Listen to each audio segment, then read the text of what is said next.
महाराष्ट्र आपल्या ऐतिहासिक आणि सांस्कृतिक विविधतेसाठी जगप्रसिद्ध आहे.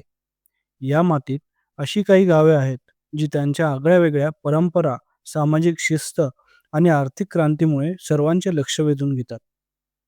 रेणावी, भिल्लार, हिवरेबाजार आणि दैत्य नांदूर या गावांची वैशिष्ट्य आपण या व्हिडिओमध्ये बघणार आहोत. सांगली जिल्ह्यातील विटा तालुक्यात रेणावी हे गाव वसलेले आहे. या गावाने गेल्या अनेक पिढ्यांपासून एक कडक परंपरा जपली आहे.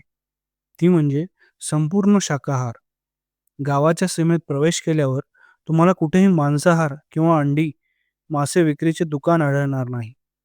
इतकेच नाही, तर गावातील कोणत्याही घरात किंवा हॉटेलमध्ये मांसाहारी पदार्थ बनवण्यास सक्त मनाई आहे. या परंपरेचे मुख्य कारण म्हणजे या गावाचे श्रद्धास्थान.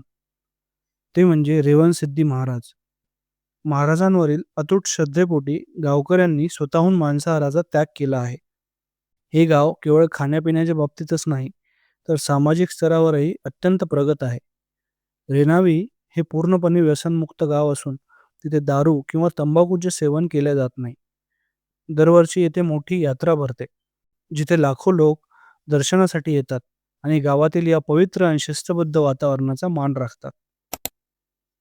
पाचगणी आणि महाबळेश्वरच्या निसर्गरम्य परिसरात वसलेले भिलारी हे गाव भारताचे पहिले पुस्तकांचे गाव म्हणून ओळखले जाते. 2017 मध्ये राज्य सरकारने ब्रिटनमधील हे ऑन वे या शहराच्या धर्तीवर ही संकल्पना राबवली. या गावाचे सर्वात मोठे वैशिष्ट्य म्हणजे येथे पुस्तक वाचण्यासाठी तुम्हाला कुठल्याही बंदिस्त लायब्ररीत जाण्याची गरज नाही. येथील घराघरात, शाळांमध्ये आणि सार्वजनिक ठिकाणी 25 ते 30 हजार पुस्तकांचा खजिना विनामूल्य उपलब्ध आहे. ज्या घरांमध्ये ही पुस्तके ठेवली जातात, त्या घरांच्या भिंतीवर विशिष्ट विषयानुसार चित्र काढली जातात.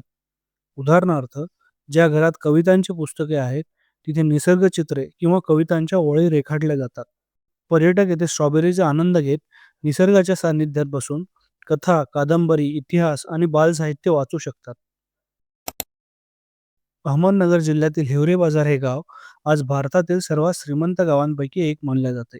मात्र 1990च्या दशकात हे गाव भीषण दुष्काळ आणि गरिबीने ग्रासलेले होते. 90% तरुण रोजगारासाठी शहरात स्थलांतरित झाले होते. या गावाची धुरा पोपटराव पवार यांनी सांभाळल्यानंतर संपूर्ण चित्र पालटले. त्यांनी सर्वात आधी पाण्याचे नियोजन आणि व्यसनमुक्तीवर भर दिला.